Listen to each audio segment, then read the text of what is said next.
Yes, sir. We are back live right here and direct. Wi-Fi fixed. I think we're good to go.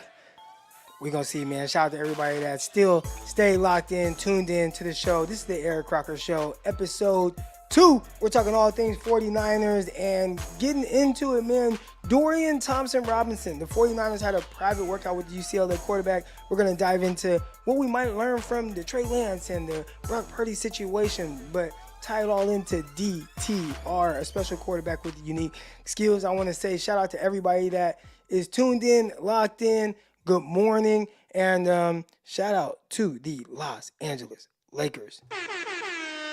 I heard all the jokes. I heard everybody saying, "Hey, man, you know what? Get in the playoffs. You're in the play. We're in the playoffs now. We're in the playoffs now." And I know it was sticky.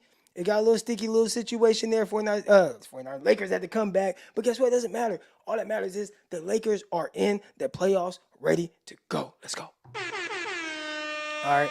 Shout out to y'all, man, in the chat. I know I was just live with my guy Nick Jones, and I have no idea what's going on with the Wi-Fi. I had to reset the modem and all that, but I think we're good to go now. I think we're good to go. Everything looks sharp. I see people starting to filter back in. So, yeah, man, let's start diving into some topics for your San Francisco 49ers. We got Jerry Baker here, and he says, "How we looking now, Krog? We waiting for that A1 Niner content." I think we're good.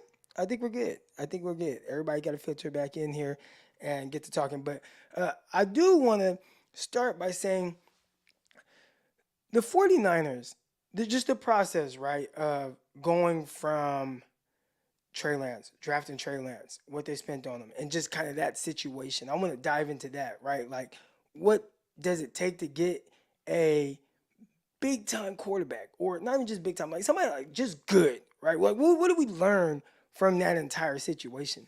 And that's something that is definitely unique. We talked about it some on Locked On 49ers with myself, Brian Peacock. We come at you 5 days a week. Make sure y'all look into that. But that's what I want to dive into even more now. So we're going to get into the 49ers private workout with quarterback Dorian Thompson-Robinson. But first, I'm going to get to some of your questions here. So can you tell us what kind of corner he is? Is he a slot? Now, he's talking about my guy Nick Jones. Nick Jones was just on the show. We had some technical difficulties. So we'll see how I can kind of salvage that whole segment there and still kind of cut it up, post it to where it's not all messed up. We had Wi-Fi issues. But Nick can play both. And he talked about coming in to Ball State as a freshman. It was going to be hard to get on the field. A lot of veterans that they had there. So he had to play, hey, man, whatever I got to do, I'm going to do it to get on the field. So he played a lot of nickel.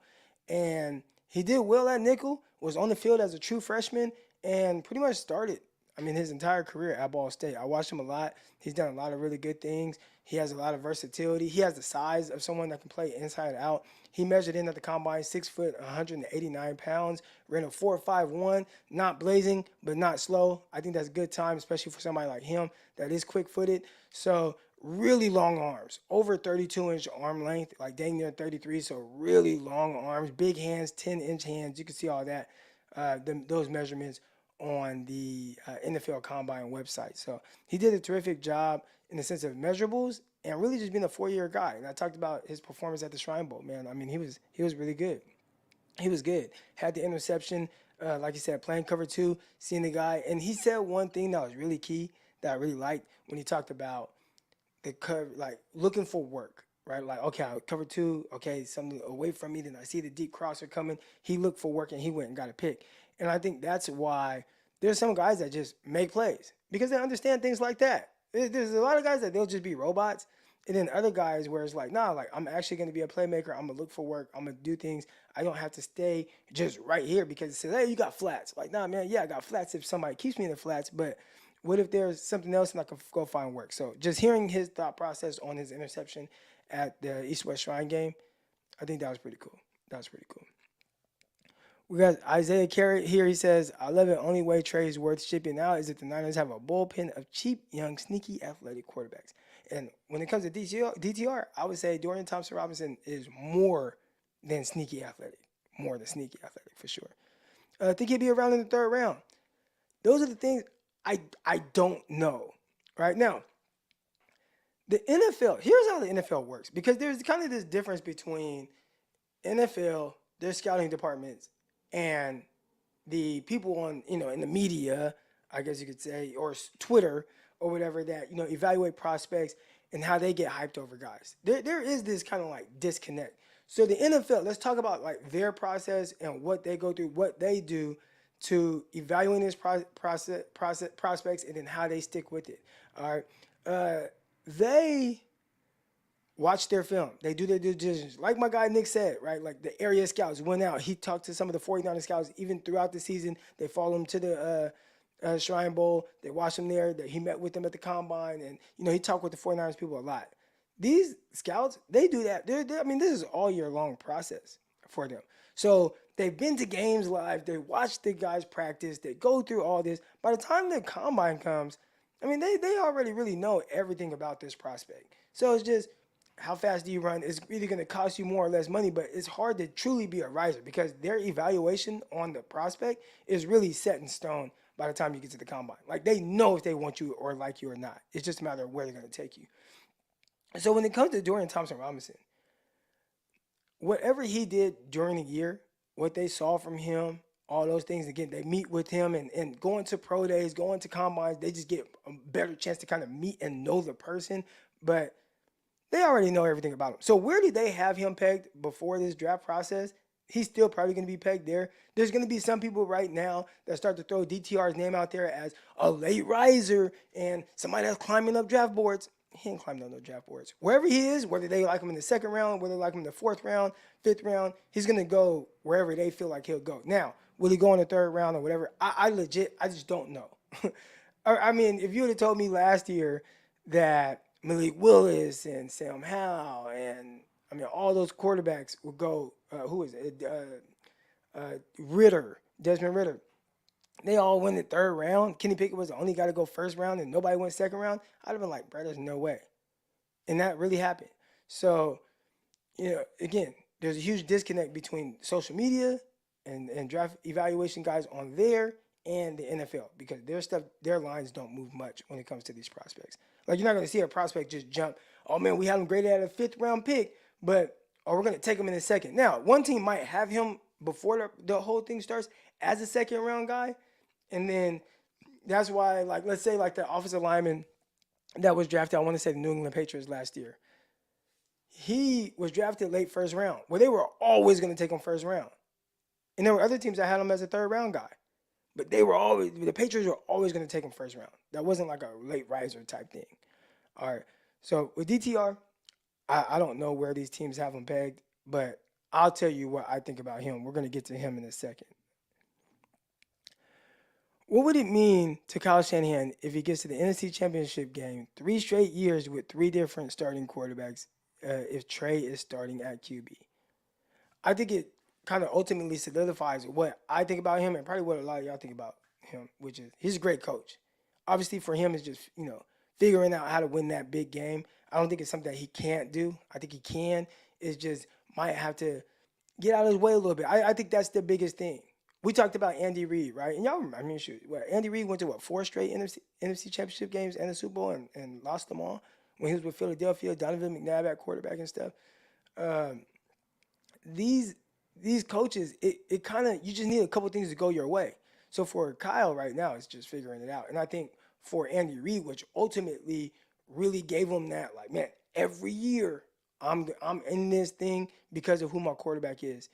But I think it's a lot of it has to do with how he brought the quarterback along, which is I'm gonna let loose. I'm gonna loosen the reins. I'm gonna let you be you. I'm gonna let you do you, and just I'll coach you up. I'll put you in positions, but ultimately I have to let you do your thing. And I think once he did that, you're starting to see more of the success that he's able to have. And now we're talking about 2 Super Bowls in a matter of how many years? Was it 4 straight AFC Championship games? 3 Super Bowl appearances in the last 4 years. I mean, it's ridiculous. It might be, hold on, because they had an AFC Championship that they lost to the Patriots. Should have won, but D4 jumped off sides. Then they went to the Super Bowl the next year, beat the 49ers. Went to the Super Bowl the next year, lost to the Tampa Bay Buccaneers. Went to the AFC Championship game the next year, lost to the Bengals, and then went back to the Super Bowl and won. Well, are we talking about 5 straight AFC Championship games and 3 Super Bowls? That is ridiculous. That is ridiculous. Obviously, Mahomes is great.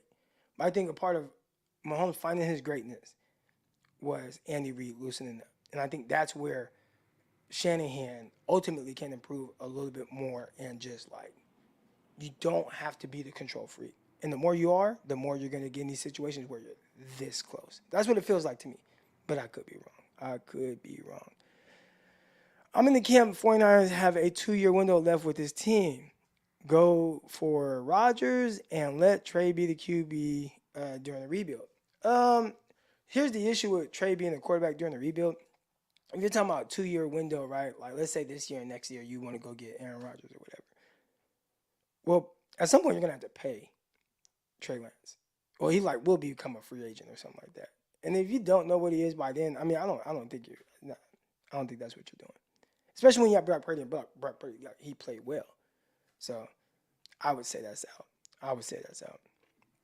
But let's talk about Trey Lance. Let's talk about Brock Purdy. Let's talk about what we've learned kind of with this process and with the 49ers. Maybe how they're viewing things as it pertains to Dorian Thompson-Robinson. All right. And I look at Trey Lance, and I think a lot of us, right, when we first kind of jumped in and started to kind of evaluate this process and what he needed, man, you see a guy, he has all this talent. We all knew, though, there was very, very, very limited play. There was very, very, very limited passing attempts. There were all these things that is like, man, he has to, figure this out. And I think a lot of it was really Brock Purdy and some of the things that he brought that really started to, like, bring to light what Trey Lance ultimately needed to work on. And when you hear about leadership skills, right? And I'm like, well, how do you become a leader? And obviously, like, some people, you kind of just are a leader. But some people are leaders. They kind of grow into that position. They've experienced it. They've been there. And that's Brock Purdy, right? Like, Brock Purdy was a 3.5-year starter or whatever at Iowa State. He had been through every situation, the ups, the downs. He fought through a lot of that. The adversity, maybe having to just be a playmaker. What does it feel like to have to overcome throwing an interception, throwing multiple interceptions in the game, losing games, right? Like all these things that you just get this type of experience that you really can't just create. And with that, I think it further prepared him for what he did with the 49ers, just being ready for that moment. And that's a big part of, playing in the NFL, just being ready for that moment. So you look at that situation and compare it to Trey Lance. Trey Lance is more gifted, naturally gifted, more a physical specimen, more talented than Brock Purdy. I don't think that can be disputed. But he's missing a lot of the things that Brock Purdy gained while playing. So I'm starting to realize, like, man, just the inexperience or experience and being ready for a moment for the San Francisco 49ers who have high expectations, it is hard to give a guy the freedom to have those type of issues, right? Issues where I have to learn how to be a leader. Because as a redshirt freshman at North Dakota State, where guys are staying 4 or 5 years, well, I can be a leader because I'm the quarterback, but I'm not truly the leader of this team. Maybe guys follow because we're good, I'm making plays, whatever, but having to really demand, and really just going through a lot of the trenches and the hard times with your teammates, he didn't really experience that. And not only did he not experience that, he never lost. He never lost a game at North Dakota State. And not only did not lose a game, but he didn't throw an interception until the very last with the little showcase game that he played in to kind of help some of his teammates or whatever, get scholarships or whatever it was. So not until that very last game was the only adversity where he threw one pick that he had to truly deal with. And that was against UCA, University of Central Arkansas. All right. So went unscathed all the way to a national championship, won. Right? The thing that I take away from that most is this is a very talented guy that can will his team to victories. And he can make all the throws. He can. But as it pertains to leading men at the next level and having the experience of going through these different adversities, once I watch Brock Purdy and you start to dive into his story and truly understand it, you see that there is a disconnect there that Trey Lance just hasn't had. And Brock Purdy had it. And you see how a guy, and I'm not saying this is every guy, right? Because it's not like every guy that's a 3.5, 4-year starter in college just steps into the NFL and plays as well as Brock Purdy did. But I do think that a guy that went through what he went through is more prepared to play with the team that the 49ers have, which is an extraordinary team, especially when you step into a huddle and it's like, well, I look behind me and I got a guy by the name of Christian McCaffrey, and I look to the right and I see, okay, I got Brandon Ayuk, and then I got Juwan Jennings, he's a dog, and oh man, George Kittle, this guy, man, I just get the ball to him in space, and Debo Samuel, I just hand it off to him, and he's going to do his thing, and that definitely makes a difference, right? So I'm not saying that anybody can step in and do that. You have to be a certain level prepared. Clearly, Trey Lance, not as prepared, but Brock Purdy, very prepared for that moment and everything that he went through. So I say all that. To say Dorian Thompson-Robinson is very, very intriguing. UCLA quarterback, the 49ers had a private workout with him. And you go back to Bill Parcells and some of the Bill Parcells commandments. I need to look into exactly what that is. I'm going to try to see if I could type that up real quick for y'all. All right, so we're going to go to Bill Parcells commandments. He has like these quarterback commandments where there are things that he wants the quarterbacks to have. All right, so let's try to find this. His thoughts. It ultimately was you have to be like start so many years. All right, Bill's commandments. QB. All right, so ultimately 11 commandments. Here we go, y'all. All right, so coaching quarterbacks. This is Bill Parcells and some of the things that he's looking for in a quarterback. Number one, ignore other opinions. So don't go for what other people are saying about a guy. Like, listen, I'm going to take my evaluations, how I feel about this guy. I'm not going to worry about other people and what they think. I'm going to ignore that. What is my opinion of this guy? All right, so that's number one. Number two, clowns can't. This definitely can't be true. Hold on. This can't be true. Maybe it is. Maybe he has more commandments than I was expecting, but I don't think that's it. Coaching command. That ain't Bill Parcells. Let's try to look up another thing. All right, coaching Parcells 11. No, that's the same thing. This is something I probably should have pulled up already.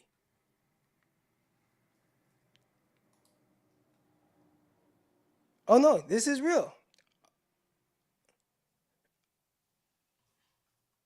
That ain't real. I think this is like a joke. All right, so I'm gonna tell you guys what it is. One of them had to be like a 4-year starter or something like that. All right, had to start 4 years, had to throw a certain amount of passes, had to have certain leadership characteristics, had to have. There are all these things that he's looking for in guys that clearly Trey Lance, with his inexperience at North Dakota State, was like the opposite, and Brock Purdy was more of that, right? As opposed to coming in and being able to do things right away. All right, so when you see that, and then you look at a guy like Dorian Thompson-Robinson, and let's talk about him. 49ers meet with him. First things first, the traits are clearly there. All right, you talk about somebody with the athleticism, there, right? That's not the number one thing. Being able to make throws, be accurate, things like that. He can make all the throws. He can make tight window throws. See a guy that just got better each year. You can see a guy that started pretty much 5 years because he got the COVID year as well. And he would probably maximize his whole draft process and being able to kind of move up the boards and whatnot, and as he should have, right? Because last year came out probably wouldn't have even been drafted. So that was smart for him to stay that 5th year. All right, so we're talking about damn near a 5-year starter at UCLA, and he went through a lot of really, really tough, difficult times. It was not all great there with Chip Kelly. All right, but this is a guy who was one of the top quarterbacks in the nation. I want to say maybe the number one dual threat quarterback coming out. All right, but one of the top quarterbacks in the nation, and you see him each year, just numbers, stat, getting better, understanding, right, and it just explodes in that 5th year, right, where nearly a 70% completion percentage. I mean, ran for touchdowns, threw for touchdowns. Willed his team. They were good. UCLA was good. And they don't got many draftable guys. I think they got an offensive lineman that people really like. You have Zach Charbonnet, running back, who is terrific. He definitely helped a lot. You have maybe the Bobo kid, who's a big receiver. He was a transfer. But it ain't like, it's like, man, they're just like loaded with these guys that you're going to hear about, or they're going to go in the first 3 rounds. Like, that's not necessarily the case of what he was playing with. So the things that he did, had to play a little bit of hero ball. But you just see arm talent, ability, leadership, charisma, confidence, experience. Dorian Thompson-Robinson, he possesses all of those traits, clearly. Not the biggest of guys, 6'1", 205, 210 pounds, whatever he is. Ran well, sub 4.6, 40-yard dash. It was like 4.58 or something like that. So, he could run. He's athletic. He's very agile. But I just start to look at, again, the 49 situations when you have Brock Purdy, when you have Trey Lance, and just kind of what they went through, what they needed, what the 49ers needed from them. And clearly it's somebody that, man, can you just come in and do these things and understand how we need you to play? Brock Purdy was ready for that. Trey Lance wasn't quite there yet. Needed time to build up to that 49ers. They don't quite have time. They don't quite have that time. It's like, no, we got to win. We got to win right now, Trey. So Brock Purdy's able to do it, but I look at Dorian Thompson-Robinson, and I talked about this about 7 days ago now on Locked On 49ers, and I'm like, that would be a guy from the 49ers I look into. Because you got to have a fourth quarterback right now, right? Because you only have two quarterbacks that can throw.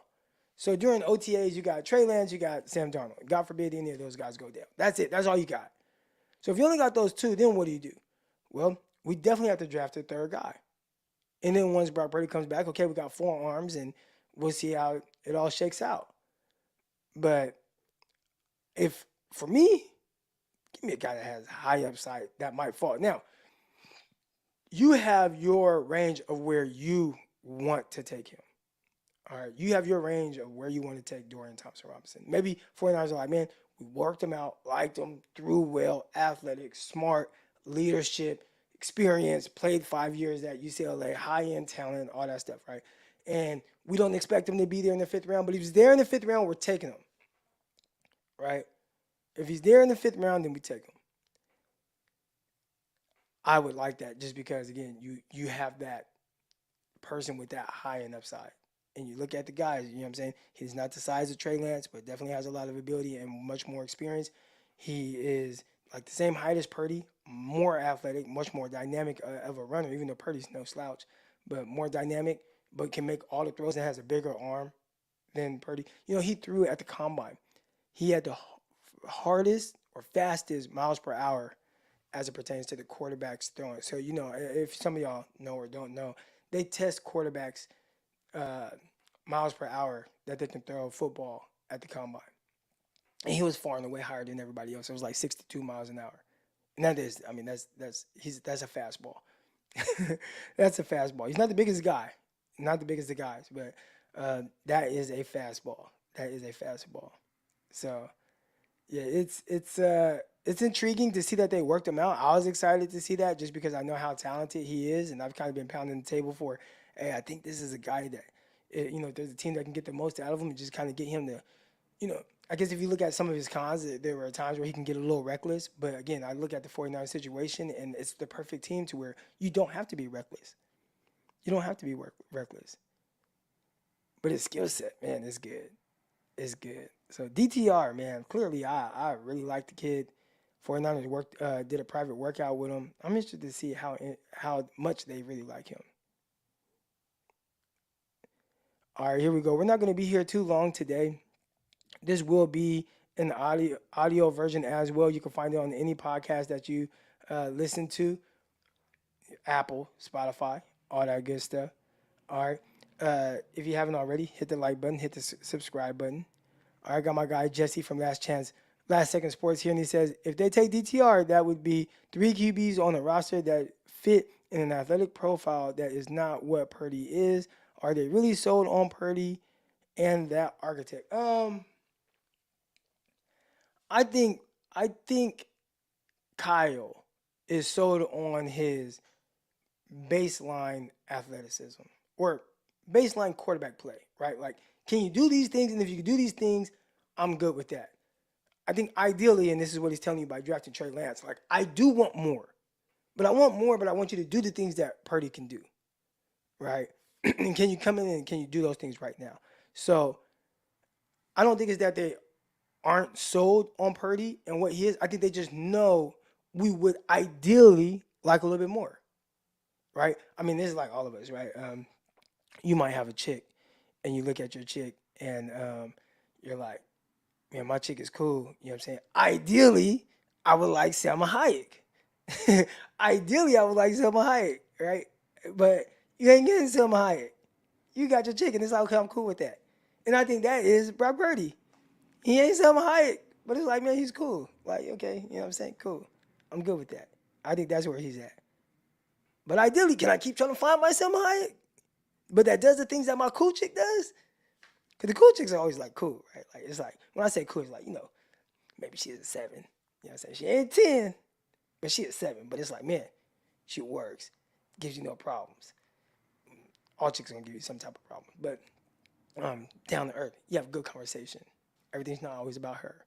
All the stuff, the cheesy stuff or whatever.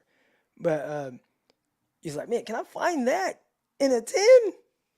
Maybe you'll just never get the 10. Maybe you just always get the 7. You won't get the Selma Hayek. I have so much I would say to that. Yeah. Yeah, man, Selma Hayek, man. We all know about Selma Hayek. So that's kind of my take on that. I think ideally he would want more. Ideally. I think he is good with what Brock Purdy is. Brock Purdy comes out, man, he does what, he's a good leader, does everything right. I can tell him to do something, he does it. Cool, I got all these guys, and we can work, and we're good. We're good to go. And I think he's cool with that. But of course, I think you'd be a fool. Anybody would be a fool to think that Kyle does not want more. But how do you do it? You try to get more, Trey Lance. And maybe Trey Lance eventually will be more. And I think he's hoping that Trey Lance is more. I think he's hoping that like Trey Lance just comes in and just, wow, you doing all these things, and I just this is what I've been wanting the whole time. Thanks, Trey. Got our guy.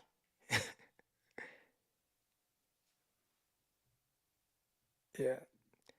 No one took anything away from Trey. He simply got hurt. Yeah. Ultimately that's how it happened.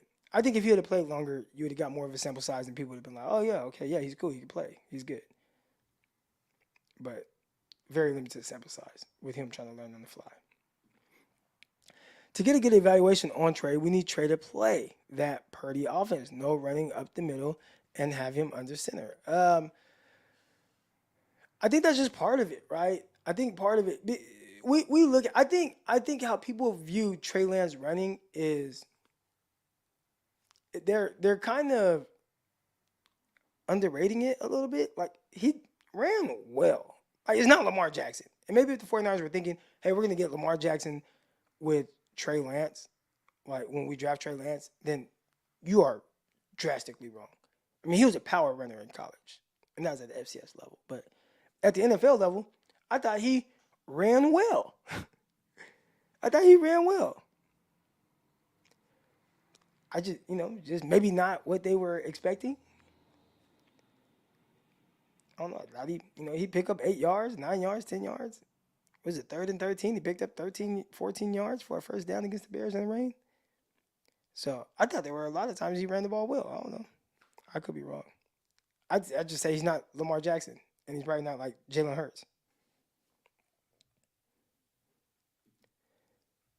Do you think Trey has a lot of designed run plays because he can run, or because he wasn't as refined in the pocket? No, I think it's just he can just run. Because I watched him in the pocket. Listen, maybe I'm wrong, y'all. But matter of fact, no, I'm not wrong. Where's Jesse at? Jesse's in this chat right now. Last Second Sports, you see Last Second Sports. Jesse has this entire video on YouTube, and it kind of dispels all the things that people say about Trey Lance, what he can and can't do. And it's like, obviously, like, these are positives, I guess you could say. But it's like, he clearly could do everything.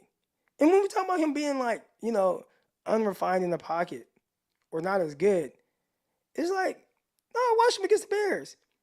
It got weird when it started storming. And I know people is like, oh, everybody makes excuses. No, I'm just telling you, it got weird when it started raining hard. When it started storming, it got weird.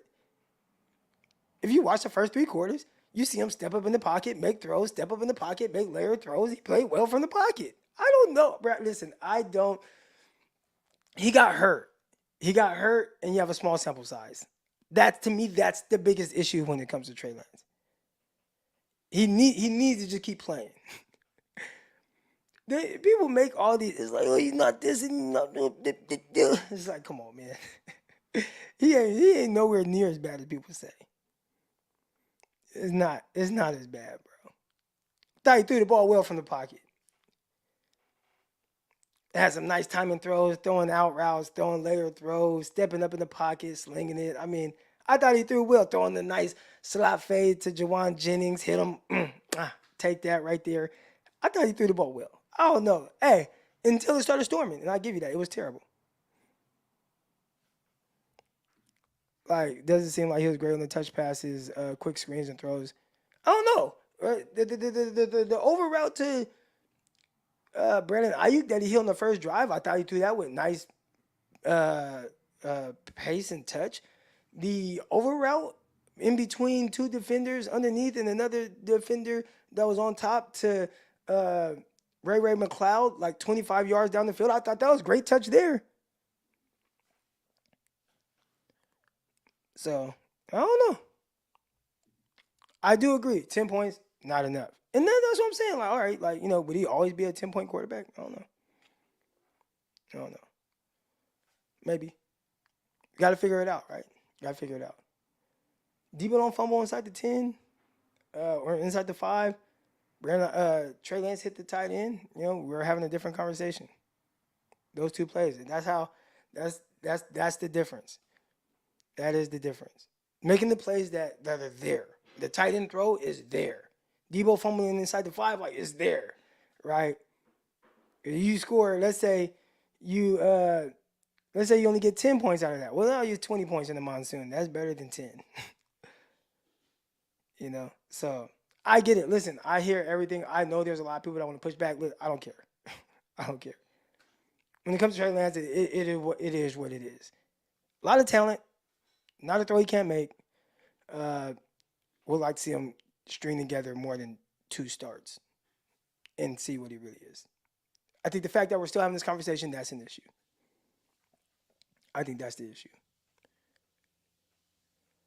But I don't want to, Brock Purdy did a lot of things very well. He also did a lot of other things where I'm just like, I get it, but I think to this extent of what people are saying, I think that's a little drastic. I think Brock Purdy came in and played very well. I thought he played very well. But also I see a 5-yard pass that turns into 75 yards because Deebo Samuel just outran everybody down the sideline. Or, a 8-yard pass to George Kittle and he makes a guy miss and he slices up the field and he runs 80 yards or 60 yards or whatever. Like, there were some things where it's like, I don't know if it's like him, if he's just like this amazing guy, but I think he played well. I think consistently I saw enough to where it's like, I know we can win with him for sure. And I appreciate that. I know having Brock Purdy on this team puts my mind at ease. I know having Brock Purdy on this team makes me feel like 49ers don't have to go out and get a quarterback. Now, again, I would probably try to draft DTR. But, yeah, I don't know. Those are just my thoughts. My thoughts on kind of just, I think the way that people view it. And again, I know fanatic, it's like you got to be so drastic one way or the other. It's like it's got to be, or, like, you know what I'm saying? It's like way over here, way over here. And I think it's just everything is what it is. I think Trey has, I'm pretty sure a lot of ability, but there's some people that want to label him a bust, and it's like, maybe he is. I know one thing, I see the kid can play. He can play. Just needs to play more. Brock Purdy, the kid can play. He can play. And then like, I'm good. At the very least, I know you can win with him. Like I felt like with Jimmy Garoppolo. And I know my view on Jimmy G was different than other people. It's always that guy that you're going to try to continue to improve on. Like you want to get better than Jimmy G. And that's probably going to be the case with Brock Purdy. Where you're just like, it's always going to be like, man, I want to try to improve on Purdy because I start to see these little things that he can't. But it's like, but I'm cool. He's winning. I'm good. Yeah. All right, here we go, man. We got our first caller coming on. Shout out to my guy, Gammon. Good morning, man. How you doing? How you doing? You see, we brought the applause in for Yeah, you, man. yeah, So that it's great, and I'm feeling this passionate conversation here in the cockles of my heart. So I'm just ready to get into it. I had a question for you. So because everybody calls Brock Purdy Jimmy G 2.0, and I know it's like a touchy subject, but what do you think was the difference between Purdy's game and Jimmy Garoppolo's game? Why the offense was able to score, was putting up more points? And do you think that was more of a facilitation? Was that more CMC, being a part of there and being part of Brock Purdy's run more, or is it just purely, hey, just Brock Purdy was a little bit more confident and was just playing out of his mind? I think the simple way of answering that is I felt like Brock Purdy took advantage of things that were just there. And for whatever reason, on a consistent basis, I felt like Jimmy Garoppolo missed those. And I'm not in the sense of missing the throw. I'm just saying missing that guy, right? And I think Brock Purdy did a really good job. So, example, George Kittle, and again, we're also talking about a wide, drastic margin of how much these guys play with the 49ers. All right, so there's part of it too, because over time I can accumulate all these plays of Jimmy Garoppolo doing these things, but how consistent were they in a short span? And I think that's where Jimmy probably could have gotten a lot better. But there's a play against the Denver Broncos, and Brandon Ayuk's matched up in the slot against this John Lynch Jr. I keep calling him John Lynch Jr. I think he's a linebacker, wears number 47 for the Broncos. And for me, when I saw that, I'm like, how do you not go there? Or how do you not just look at that first? And Brandon Ayuk just runs by the guy, 5 yards, 6 yards, clear. Just throw it out there. He's going to run under and catch it. It's just a play that's there. You don't have to be the most talented quarterback to throw this ball. You just have to see it and throw it, or understand that it's probably going to be there and throw it. Like that's it, right? Just being comfortable with, okay, the matchup, knowing maybe Kyle says, hey, look at this. And then it's just there and you just make the throw. And I feel like the biggest difference that I saw was Purdy would just make that, like he just see that. Hey, Purdy, you don't have to have a special arm to make this throw. You don't have to be 6'4", 230 pounds and athletic to make this throw. It's just there for you. And a perfect example of that is George Kittle against the Seahawks. He runs like a corner route or whatever they call that, flag or sail, whatever they call it, but it's like a corner route. And he's just wide open. They just bust the coverage. There's nobody around. There's nobody within 15 yards of George Kittle.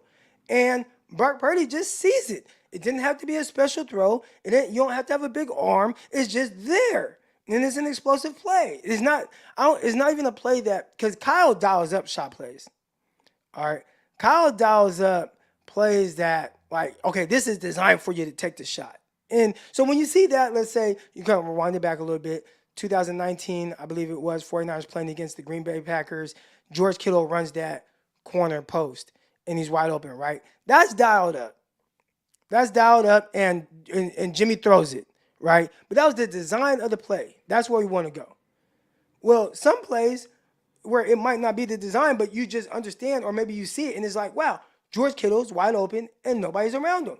And I think those are the things that Brock Purdy did a terrific job of taking advantage of, and was consistent with being able to do that. There wasn't a whole lot of times that he had to. So that's just the first part.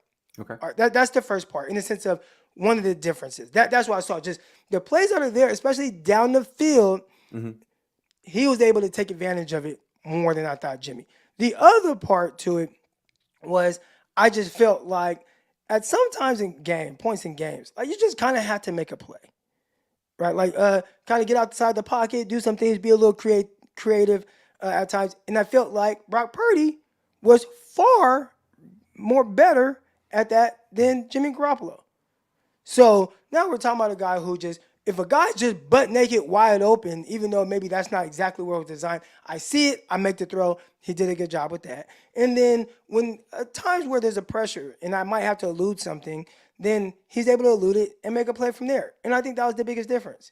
And I don't think that takes having all this crazy more talent or anything like that. Again, I do believe that there still is a level above that. And that's the part where you would likely want to still try to find, can I get a more talented guy?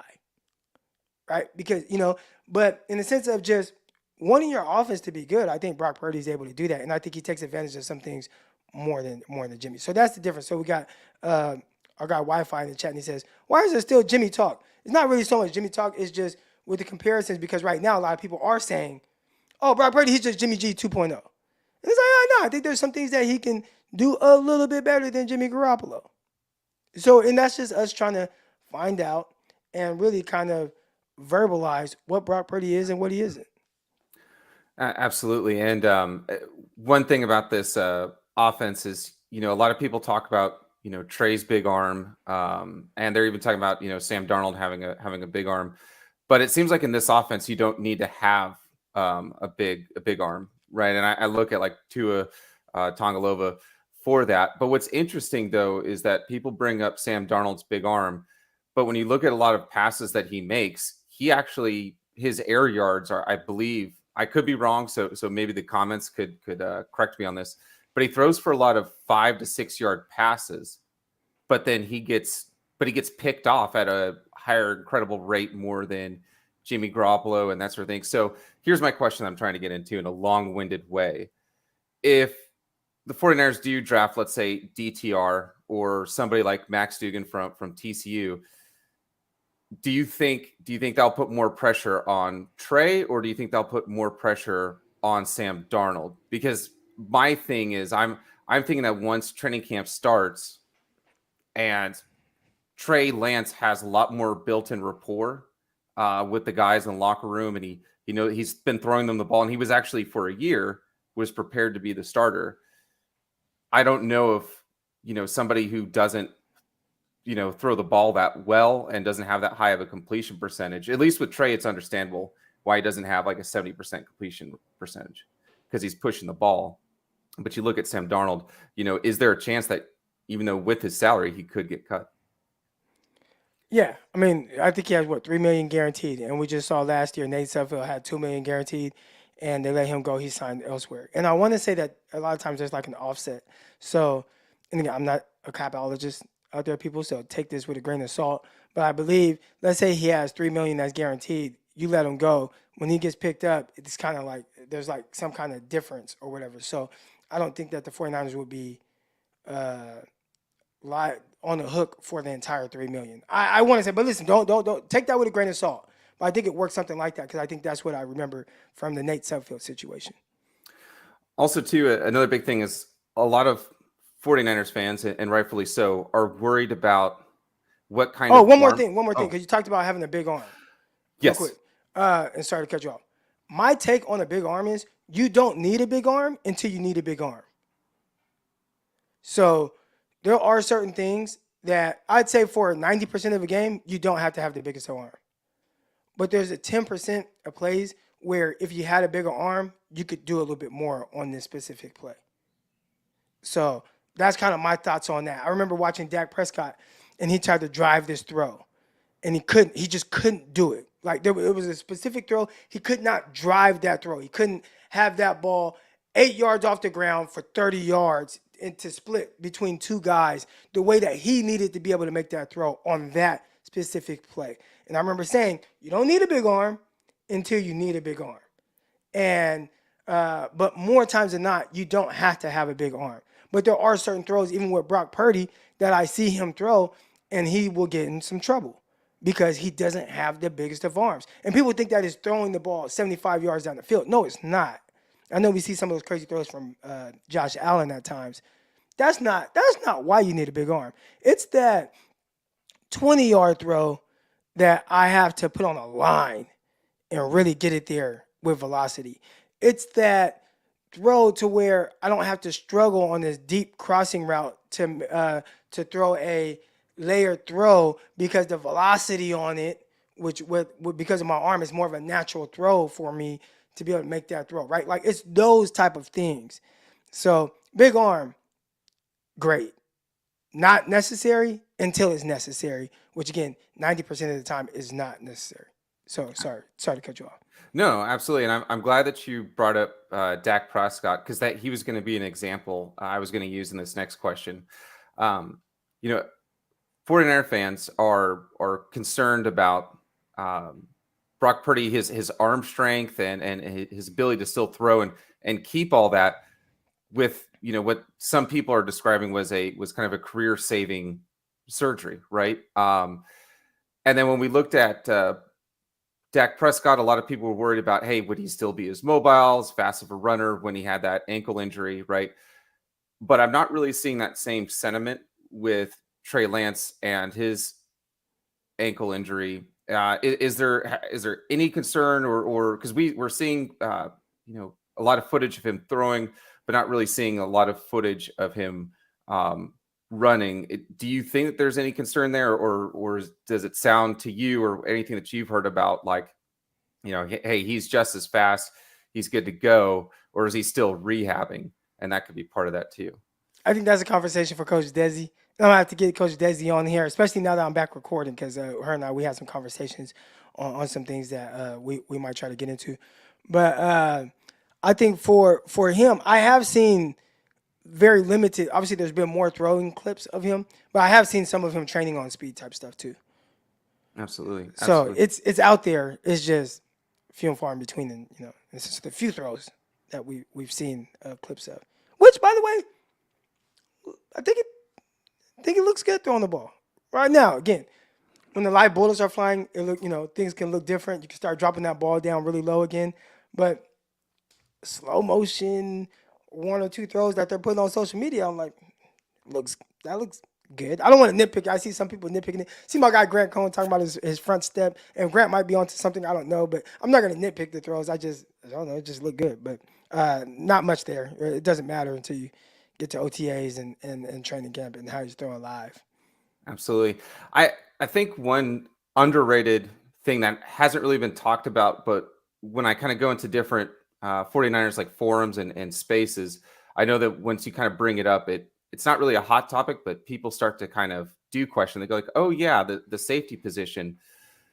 Do you think that the 49ers should use one of their, let's say if they don't trade up or anything like that, do you think the 49ers should use either the 99 overall pick, 101 or 102 to draft a safety? Or do you think it's like, hey, they should address that next year when they have that first round pick? And the second question to that is, what are the 49ers backup plans if Gibson gets hurt? He is getting older. A lot of feeling is that this is his last year. What happens to our back end there as far as depth? And, because I felt pretty bubble wrapped last year. If Gibson got hurt, we had Ward, or vice versa. So what's your take on that?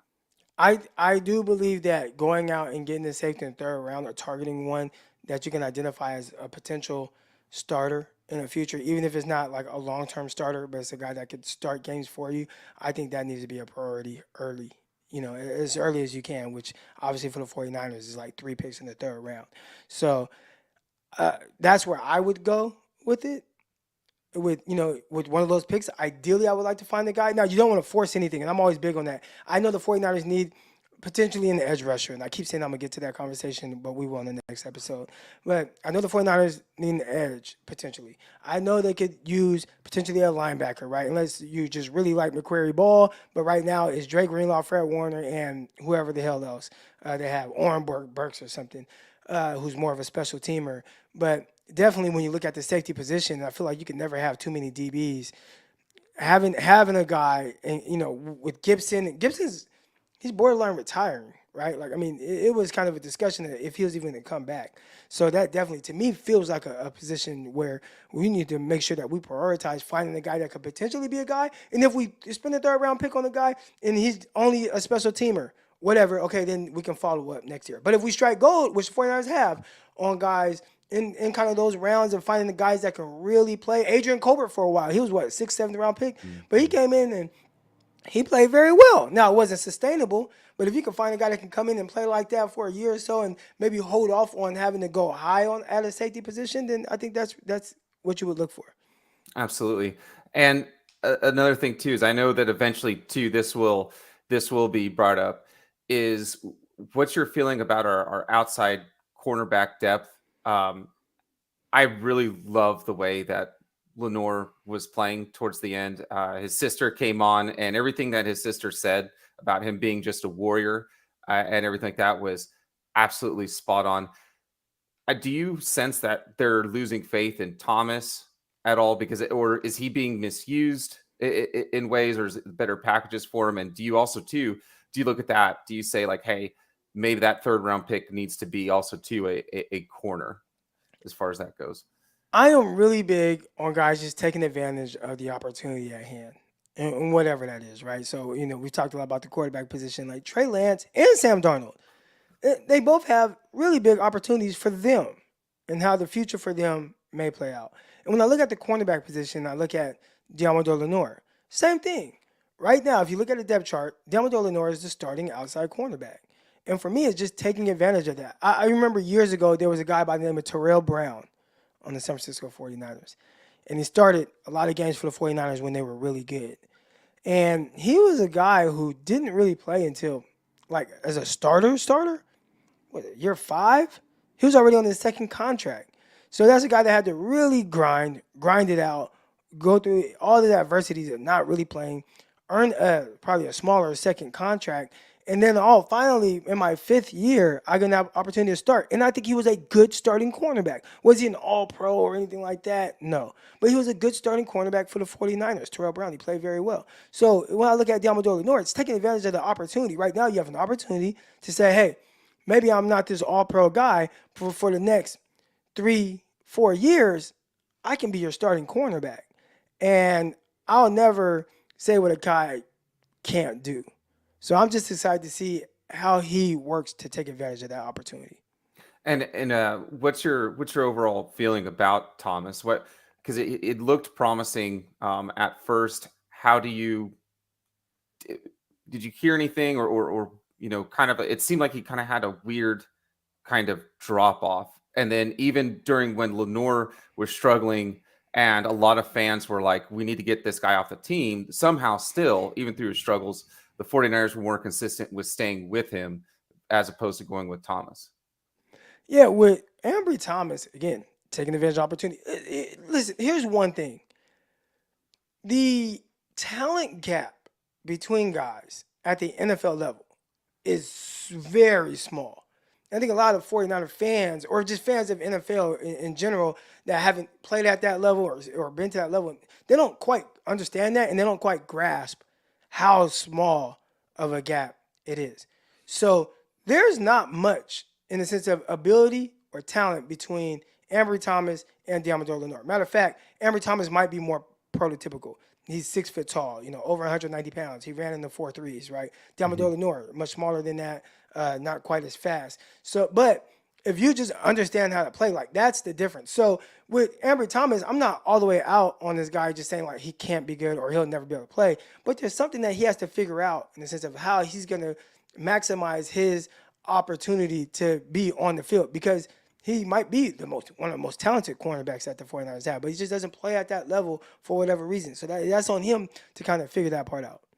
Absolutely. Another thing is, I've really felt, and last year before the season began, I thought the Seahawks had the best draft last year, and I really felt that came to fruition during the course of the season.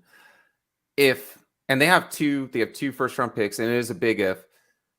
But are the 49ers fans kind of overlooking them as coming into next year? Because I think we're going like, hey, we're just going to straight up just win this division. It's going to be easy. The NFC West is ours. We just got to now turn our heads to and look towards the playoffs. But if they really knock it out of the ballpark again this year, and there's a lot of defensive end depth, and I'm thinking, they go defensive end first round, second round, right?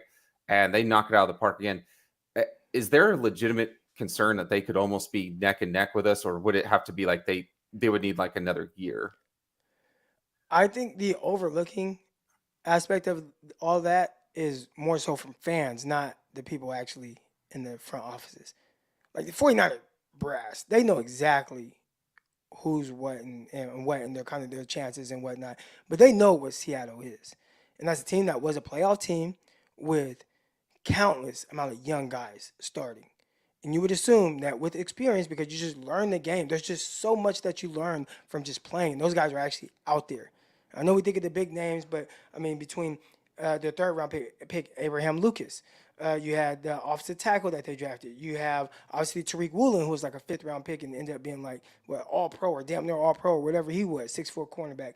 You also have Kobe Bryant. He was a mid round pick that they drafted, former Jim Thorpe Award winner, right? You have young guys sprinkled throughout that shoes. Boye Mafe, and we'll see when he starts to kind of come into his own. But all these guys that are still just truly learning. And really 1 year of Geno Smith, like, hey, I'm the guy. And he played at a very high level.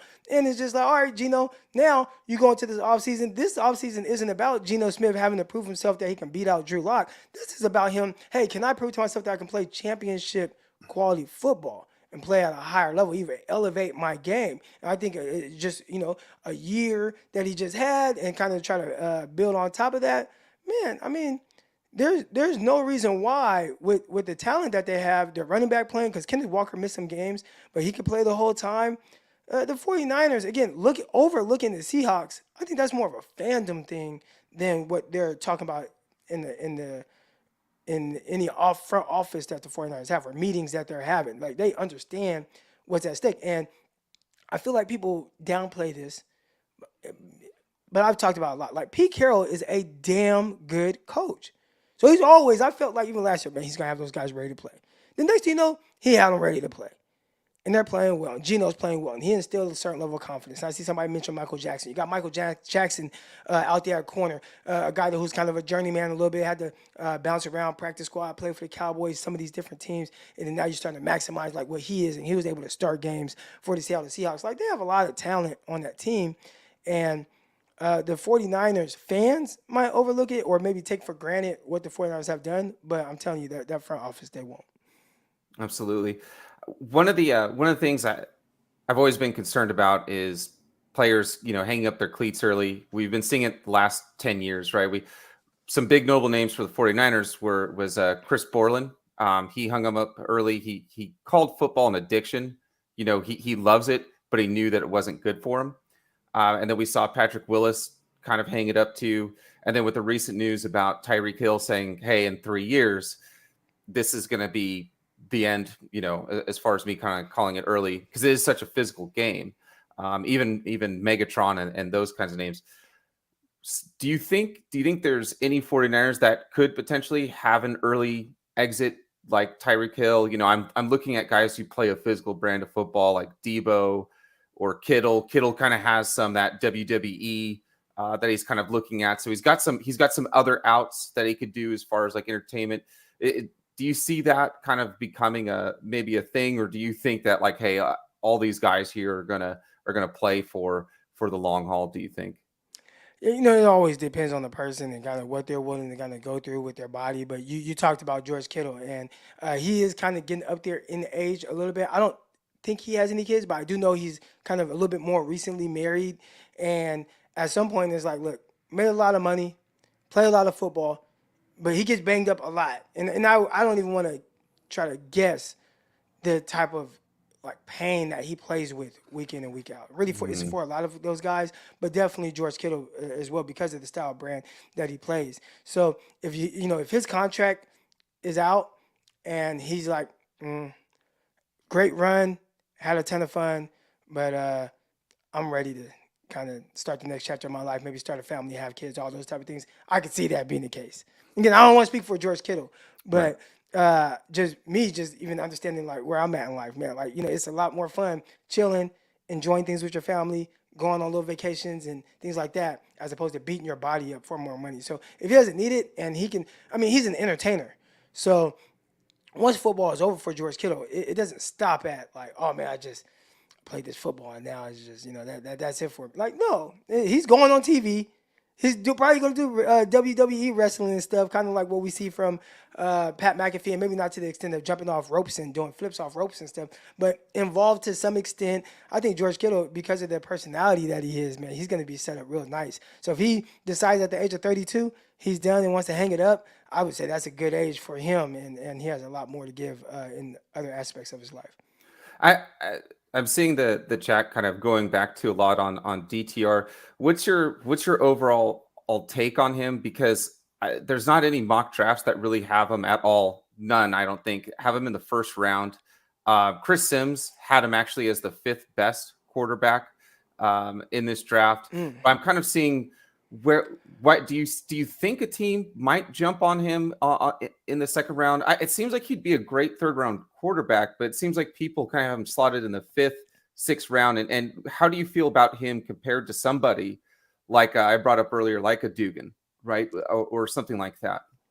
Yeah, so Justin and Forgotten Athlete podcast, you guys definitely missed this segment where I did talk more about it, and I kind of tied it in the sense of, and I'll get to like who he is as a prospect. In my opinion, this is without doing super deep dives on him, but like watching him throughout the year in his process. All right, but I looked at Trey Lance and I looked at Brock Purdy, and they bring two drastically different experiences to the 49ers. One, very limited, not a lot of throws, and you kind of see what he needs to be great, right? And that's Trey Lance, where it's like, man, you got all this ability, but man, you have so much that you have to catch up on, like that gap between the experience and playing right now that you just haven't really had an opportunity to get. As opposed to Brock Purdy, who, Purdy has all the experience, maybe not the type of ability and talent as a Trey Lance or a high-end guy that goes in the first round. But hey, man, like I can come in because I was a 3.5-year starter, 4-year starter at Iowa State. I've been through ups, I've been through downs, I've been through different adversities that maybe Trey Lance didn't go through because he went undefeated and only threw one INT and wasn't even in the year that he started, right? But you know, having to come back from throwing multiple interceptions and having to truly be a leader, right? Not a leader because you're the quarterback and you're a freshman, but truly have to be a leader because, hey, I'm a 4-year starter on this team. Like all those things, the preparation, understanding it, I feel like better prepared him to come in and play right away for the 49ers. I say all that to say when it comes to DTR, he's a guy that's been at UCLA for 5 years. Had to work his way into the starting to be a starter like his rookie year or freshman year, excuse me. But he ultimately damn near a 5-year starter. Played a lot of games, started a lot of games, and went through a lot of different roller coaster things with Chip Kelly and that UCLA team while not being on a team that has the most NFL prospects. They got prospects, but typically not high-end guys that are contributing to him. Zach Charbonnet might be a guy I really like that's going to get drafted. He's really good. If he comes out this year, I don't know. But Charbonnet's really good. He's tight. But DTR has elite traits in the sense of arm strength, ability, the throws that he can and can't make. There was someone in here that said, not a fan of Thompson, watched him play, and he had mistakes to blow games. And yeah, he had some mistakes. But I would say if you continue to watch him and you saw how he progressed from year to year, heading into the last year, UCLA was damn good. And he was a big part of it. He was electric. He plays with a lot of confidence. He has this moxie about him. He's the trash talker. Like, all the things. And then on top of that, has the experience, playmaking ability. He's tough to defend. And I think, obviously he could still become a little bit more polished, but he made huge strides in the sense of just throwing the ball, accuracy from year to year, his completion percentage, which doesn't always equate to accuracy or pure accuracy, but it improved each year to where, it kind of went up, down, then it was like, boom, the last year where from what my guy Greg Pinelli said, he had a really good quarterback coach that came in, and you see him be almost a 70% completion percentage guy while still throwing the ball downfield and doing all those different things. So I really like him based on what I've seen watching him live and what he did. And then I was watching a defensive back from, I think maybe Cal, that played against UCLA last year. And it was a safety I was kind of watching for Locked On 49ers. I think Scott is his name. And I was watching a lot of DTR in there. And I'm like, he's pretty much what I think he is. He's a good athlete, make all the throws, and he puts a lot of pressure on defenses. So that's kind of not a super deep dive. I see so JT O'Sullivan, he showed humility, awareness, and willingness to improve. So, I haven't seen what he was. Let's see. Everyone should go watch DTR respond reaction video to JT O'Sullivan's QB school of him. Great watch. See, so I haven't seen that. I haven't even seen JT O'Sullivan and what he had to say or DTR. But I will for sure. But again, just based off of like watching him, seeing the growth, he's a guy. I'm not saying he should be a top 10 first round pick, but if he is somebody where the 49ers are like, oh man, we really like him, we really like him, We worked him out, had the private workout. If he's there in the 5th, we take him. If he's there in the 4th, maybe we look to trade up for him because we want that type of quarterback in the locker room. But I could see them just not trying to spend it, doing their due diligence, not trying to spend too much draft equity on him. If he's there in the 5th, we'll take him. If he's not, so be it. So I don't know where he's going to go, though. I mean, he could go the 2nd round, 3rd round. I have no idea. So that brings up, because everything that you just described to me sounded amazing and really glowing about DTR. But then you kind of go back into but if he's there in the 5th round, we got to take him. What do you think is holding him back from being, a 3rd round or 2nd round prospect? And if you were to redraft Brock Purdy from last year, because he almost went undrafted, do you think he should have been a 3rd round, 4th round prospect as well? I would say that typically traits are going to be the reason why you don't go as high. So Brock Purdy is small with an arm doesn't have a big arm. So just those things right there, no matter who you are, you're typically just not going to go high.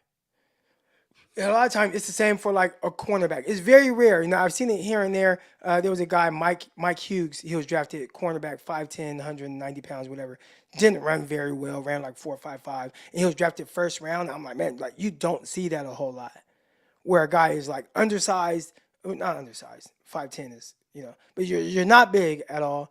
And then you don't have like these special traits that jump out, but you still go high. So I'd say with Brock Purdy, I'd say if you just had to do a redraft based on, hey, man, he played very well for the 49ers, then yeah. But also, how much did it help to have Christian McCaffrey, Deebo Samuel, George Kittle, Trent Williams, all these guys that helped Kyle Shanahan that maybe another team that might draft him in the 3rd round don't have those type of guys. Mm. So then would you see more of those limitations with his ability kind of be like a little bit more alarming? Now, again, I don't know. There were some people that really had him high if he would have came out the year before. And it sounded like he just didn't have as great of a senior year. And then that's what kind of knocked him down a little bit. But, so yeah. But, man, Gammon, appreciate you coming on. I'm going to have to get you off now. But I appreciate the questions and making me kind of dig a little deeper on some of those topics. Absolutely. Appreciate you, brother. All right.